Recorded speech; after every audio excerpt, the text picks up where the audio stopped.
Hello everyone, it's Elena, and today I'm going to be talking about The Last Jedi. Now, I know it's not a comic book movie, but it's definitely something worth diving into. And I do apologize if you hear thunder in the background, because it's raining really hard outside. So the first thing I must say is that there was no plot. Literally, no plot. I was very surprised, and just like, well, Disney, congratulations, you completely butchered Star Wars. Now hang on, I know there are people out there who liked it, and I have nothing against them. I just didn't like it because it was very scatterbrained. And everyone except Rey and Ben acted out of character. For instance, Luke is a bitter old man, when before he was the most hopeful character in all of Star Wars. And Yoda's Force Ghost thing? What was with that? He brought lightning down from the sky and destroyed an ancient monastery. Now this aspect about Yoda is one part about something that really bugged me. In the movie, Ben Solo tries to convince Rey to let the past die, even though he keeps wanting to be like Darth Vader, who is already dead, by the way, and that was in the past. And this annoys me because Yoda tries to make the same point to Luke about letting the past go. And you start to wonder who's on the right side here. Neither the light nor the dark seem particularly good or bad. They just seem kind of mediocre. And Leia and the purple-haired girl did not make sense at all. By the way, I can't remember the purple-haired girl's name because I very much disliked her character. If they had had a plan the whole time to escape to the abandoned rebel base, then they should have just told everyone. There was no reason for them to keep that from Poe, waste fuel, and let all of their support ships get blown to smithereens. They should have sent out escape pods long before any of the tracking got old. And believe me, it got old really fast. There was virtually no plot going on in that part of the story. Another thing I didn't like was Rose. She was so annoying. She seemed very much like a social justice warrior instead of a hero.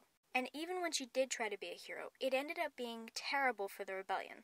I saved you. Tell me.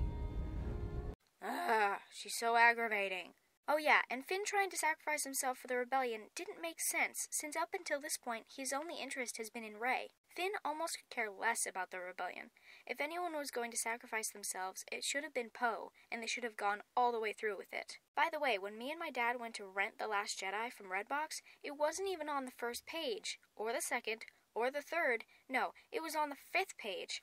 I guess that tells you how bad it actually was. So getting on to a part that I hated a lot less was Rey and Ben's Force visions. I thought it was odd, but also kind of cool. At least up until the point that I figured out that it was Snoke that was connecting their minds or whatever. I didn't like that. And I could go on all day about how useless of a villain Snoke was. He seemed almighty and powerful like the Emperor. Psych! He's dead. And Ben killed him even when he was reading Ben's mind and should have known the entire time. This is a poor use of Andy Serkis's acting. Actually, this whole movie was a poor use of all the actors. Not one had any character development, not even Luke really, because his character wasn't handled well to begin with. Now, I understand Luke's frustration with Ben starting to go to the dark side, but he never took into consideration that Obi-Wan never actively tried to kill Anakin, even when he knew he could and probably should have. But he didn't. So again, Luke acted out of character the entire time. And Luke force projecting himself across the galaxy to distract Ben was, well, I'm not sure what to think about that. I just knew that him dying right after that didn't make sense. And from what I heard, I don't think Mark Hamill knew that Luke even died until he screened the movie. And I won't talk about floating space Leia just because that's what everybody talks about. Frankly, I don't want to get into that. So overall, I pretty much hated it. It was one of the worst movies I've ever seen. You couldn't even make it worse, not even by adding Jar Jar. Oh wait. Oh, yeah, you might make it a little worse by adding him. But anyway. One of the only things I liked about it were Rey and Ben's dual visions or whatever, but unfortunately that had a huge fallout considering neither of them resolved anything. They both ended the same place they started, in an oddly conflicting, flirty relationship. It was almost like Rey was missionary dating him. So besides that, there was the fact that it was called The Last Jedi. Who was the last one again? My dad thinks that it was Anakin, considering Luke was never actually made a Jedi by Yoda or anything. Some people think it's Rey, but then there's this tiny little detail of the slave boy on the rich planet that force grabs his broom in the end. I would have loved this if the rest of the movie had set it up, but the very fact that the movie was called The Last Jedi just didn't do it for me. That, and the little tiny scene with the kid, reminded me too much of Little Annie, and honestly, the movie with that kid was the worst of that trilogy. Now we have a new Star Wars movie that destroyed our view of the old ones. Yay!